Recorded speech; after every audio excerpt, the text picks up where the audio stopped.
Hey, it's Bruce Hill, New Skills, New You. Someone asked me, how do you build credibility when you're new to that business market? And I love this question because I've run into it as an entrepreneur, as a coach, as a speaker. You're like, well, I want to operate in integrity. I don't want to lie. And people like, hey, here's how you make $1 million. And I've never made $1 million. Um, how do I operate in integrity? How do I build credibility when I really have been doing this for 10, 15, 20 years? And so I thought about it a little bit. I gave them a quick answer. I'm going to give you a longer answer. My first question for you, why do you feel like you don't have credibility already? I was like, why do you feel like you're not able to do whatever it is you're seeking to do? It's in your mind to do it, so you must have some level of confidence in yourself that you can do it. Write that question down and I encourage you to answer it. Why do I feel like I need more credibility to do what I'm dreaming of? All right, number two, self-assessment. Take assessment of your skills, ability, and experience. So similar to a resume, I want you to dive a little bit deeper in the resume. All right, this can be 5 pages. This can be 10 pages because you're going to look at it. If you have a mentor or coach, you might share it with them. Uh, write down the things you have done. Write down the things you are good at. Write down things you've practiced and take a look. Step back, figuratively and literally, and look at what you've done. So here's a shift. Especially this one I see run into like startup founders as well. Because they have this idea and maybe it's an innovative idea. No one's done it quite like this before. So there's really no, what's that word? There's no history of success for them or for anyone. There's no, hey, this has been done before and it works. So there's like new territory that way. And there can be a lot of self-doubt in that. There has to be a big vision when you have an idea that no one's really tried before. And I want to give you a heads up. Investors like boring ideas, while big, hairy, audacious goals can scare people. And honestly, that's a sign you're on the right track. So check this out. Here's what you have to understand about credibility, about your self-confidence. I define it like this. Self-confidence is knowing who you are, accepting who you are not, and recognizing and believing you can grow. Okay. That's a big shift in how we look at self-confidence. Self-confidence isn't about being the best. It's not even about being better than anyone else. It's about knowing yourself. So your big, hairy, audacious goal may be so far into the future. If I don't even know if I can do this. When I like to quote Les Brown, it's possible.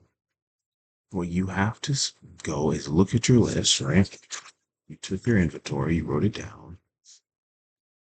What can you do? And this is where you give yourself permission to be successful. Let's go back to how to make $1 million. You're like, well, Bruce, I've never made $1 million. Okay. Well, then don't go around telling people how to make $1 million. However, if you've been a sales trainer before, maybe you worked in sales operations, say, hey, here's how to make money faster.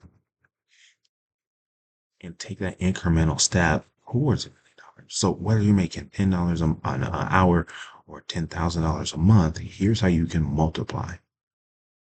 And it's true because you've done it before. So you don't have to mislead people to get attention and build credibility. You only have to emphasize what you are capable of and then connect it to where people want to go. So the first one is, why do I need more credibility? Two, what am I already good at? Too often we beat ourselves up figuratively on what we cannot do without giving ourselves that same energy and recognition for what we can do and what we have done. That's not fair to you. If you're going to say, hey, listen, I cannot do a backflip, that's true. Doesn't make you a bad person, worthless person. It means you cannot do a backflip. What can you do? Well, I can run a 10K in under an hour. Well, why can't I get credit for that? Now, here's the third step. Right, that's confidence is knowing who you are. I can run a 10K in under an hour. Know who you're not. I can't do a backflip. And believing you can grow. Well, could I learn how to do a backflip? Yeah, why not? I'm physically capable.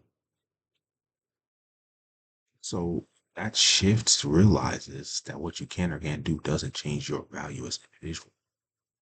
And that's so huge when you talk about pursuing credibility, because what really happens is you're not trying to convince other people, you're trying to convince yourself. Sometimes that's the hardest person to convince. So I think the third thing, so first is, why do I need more credibility? What am I good at? Third thing is, how can I use what I already have to help people move forward? One example I've been given before is, let's say, scale of 1 to 10, 1 being a rookie, 10 being an expert. Let's say you're 3. You're 3 as far as the skill level for this particular skill or experience. You're 3. You say, man, I can't teach people that are 10. That may not be entirely true. However, there's 2s and there's 1s, and there's people that haven't started that need your help. Support them. Support people where you used to be. You can directly leverage your skills and experience to help people get to where you are. Now, one thing I've learned, though, let's go back to that 1 through 10 analogy. If you're a 3, you can still help 10s. Because they're 10s, they have different challenges than 1s, 2s, 3s, etc. However, that doesn't mean that those activities disappeared just because they're 10. So that could be email marketing, that could be social media, content creation or management, that could be project management, operations, right? And the list goes on. So there's ways to serve people that are ahead of you, and there's ways to add value. And what happens when you do that, you're able to serve fewer people with a higher level of excellence. You're able to charge more because they value those skills more. Even if they have them, they're still willing to pay just to save some time, energy, and or effort. Perfect example. One of my clients we're doing a cold outreach campaign for. She absolutely knows how to do this. However, there's so many things on her plate that it's valuable to her to take this off her plate. I'm working on